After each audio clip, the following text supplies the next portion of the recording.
Dengo yo tokobola, tambola mboka nyaso, tele mapeo tuna, makoloba denge ya kombato. Dengo yo tokobola, tambola mboka nyaso, tele mapeo tuna, makoloba denge ya kombato.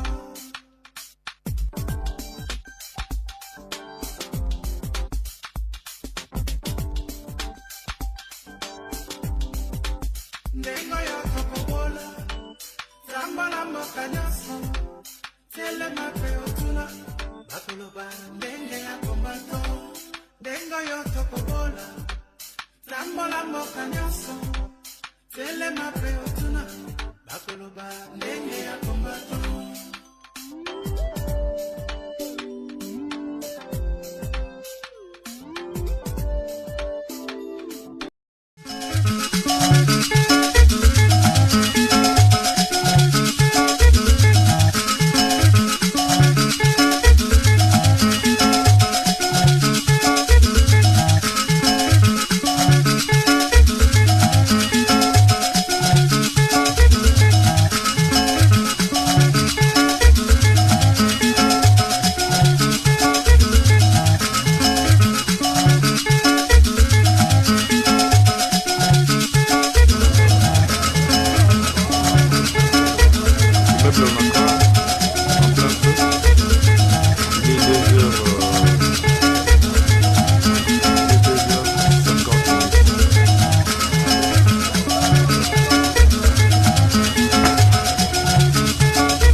ezalaki ya koyinda lelo madame asalaki des exploits mpona kolakisa esengo ya jet privé oyo mobali na ye asombeli ye.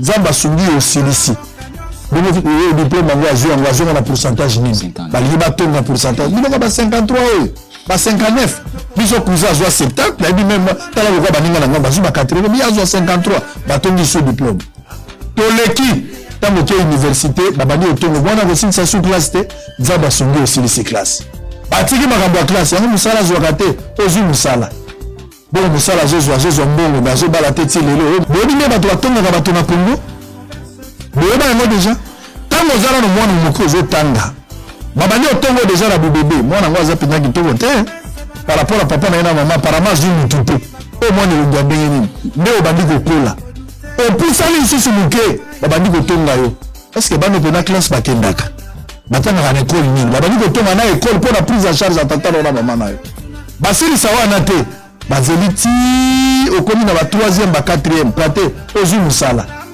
bon mosala azozwa mbongo me azobala te ti lelo oyo mosala bato nazomona lokola moto akozala le mosusu na problème ke asimbakisi Nzambe asungi ozwi mwasi ntango ozwi mwasi elongo ti sikoyo baboti nanu te mikolo mpenza boti boye ye mpenza ozosala ozwa mbongo okozwa mbongo akisi ateka mokongo Nzambe asungi ozozwaka mwana te ekozala problème ya mwasi mpo tozomona soki mobali elobaki asambelaki bongo ekozala problème ya mwasi abandi koloba Nzambe asungi apesi bino mwana bongo mwana kaka moko motala mbongo na ye okolia mbongo esenga mbongo à un certain moment la vie komesa les infractions soki bomesani mabe kokoma yango mabe ezokoma te à un certain moment il faut kobebana mpo komesa les infractions komesa eza likama ce n'est pas de l'orgueil mais c'est de la vérité osali église osali kasho bafrère apeti bakangami il faut pas moto akamata bolamu na yo banomona ngo lokola atambola na se ya mapeka na yo jamais ezalaki ya koyinda lelo madame asalaki des exploits mpona kolakisa esengo ya jet privé oyo mobali na ye asombeli ye. $300 millions nani aibi te bayibi Tshisekedi mbongo na ita mbongo Tshisekedi te mbongo ya Congo ya Congolais nani aibi nani moyibi tozoka histoire ya caméra zibala tozoyoka mais toyebi te na bien encore bafere ozala na justice tokoki kokommente yango te moi trace moke kaka moi trace moke kaka ndisa moke ke aza mpe quand même na makala mais Vital c'est mon ami nakoboya te aza mpena master na nga donc napesi mbote pali mais makambo na ye na kota na bozinyo nango te natiki justice esala si c'était ton nom Maboko papa si c'était à refaire Lelo sur le plan politique ni nous aurions regretté Mobutu autonomie la petite réponse très bien esili kasto suka la suka et puis le mususu on dirait bateau bazo kamba biso na politique bazo zo bango kaka selon ba parti ya bateau ba na likolo or il fallait ba tala ba talent ils appellent na mboka c'est-à-dire bazo ka bateau selon leur capacité vrai il y a aussi la misala bazo petit bango mais on dirait na mboka na biso ti lelo ezaka ke pozaki na parti wana ozaki secrétaire ya parti ozaki il faut ba pe poste parce que moni bitumba ya ko conquérir pouvoir et ça ndenge moko na bitumba ya ko développer mboka c'est ça mon problème c'est-à-dire bateau nga na komi na idée na ko choquer de lo bateau na ko choquer pe na bateau na zone tout na surtout zakara te na besoin ya ba colonialiste na ba zone ba banque ba finance ba mbongo boganga bien je sais que je vais choquer parce que je me demande ce qui nani o ba ko pesa mbongo konga kengela yango a otika la les mains blanches na komi tout na moni Mobutu kawana na moment moko boy azoka mutu moko ngone Blumenthal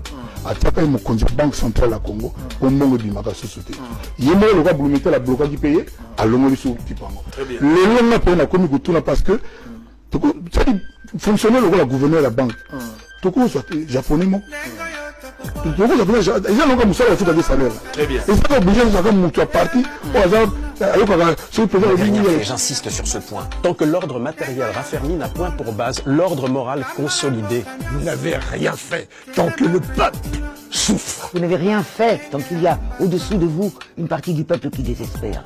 Vous n'avez rien fait tant que ceux qui sont dans la force de l'âge et qui travaillent peuvent être sans pain. Tant que ceux qui sont vieux et ont travaillé peuvent être sans asile. Tant que l'usure dévore nos campagnes. Tant qu'on meurt de faim dans nos villes. Vous n'avez rien fait. Bon, mais la maille botika masanga. Peuple nous mais la maille je suis dépassé. Et après, à tous les cas. Banakini. Bon, mais la maille botika masanga. Pas la monsieur. Peuple nous mais la maille Chae. Chae. Et après. Et après. Et voilà. Voilà. Voilà. Je savais. La question c'est, est-ce qu'on peut développer un pays avec des soulards? Pas du tout. Eh bien, il a raison de s'étonner. Est-ce que c'est mauvais de prendre l'alcool? C'est mauvais ça. Ah bon? Ah bon? Ah bon? Yo le bini. Un chrétien, je répète encore, un chrétien doit boire l'alcool. Ah! Fais-le-moi. Tito a raison. Tito a raison. Un chrétien doit boire l'alcool. Ne buvez pas. Ne buvez pas. Ne buvez pas l'alcool.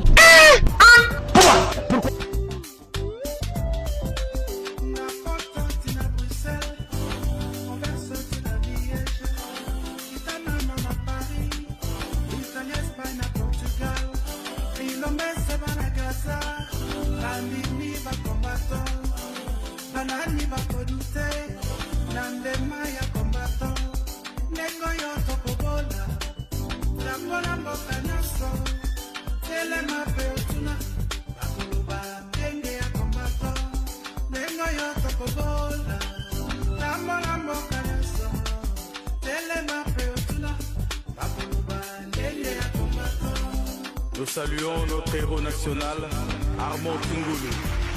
Depuis le village Bombili, El Commandante, le maréchal Nenkongo. Germany, Tina, Angleterre, Canada, Tina, USA, Kitanga, Boya, Brazil.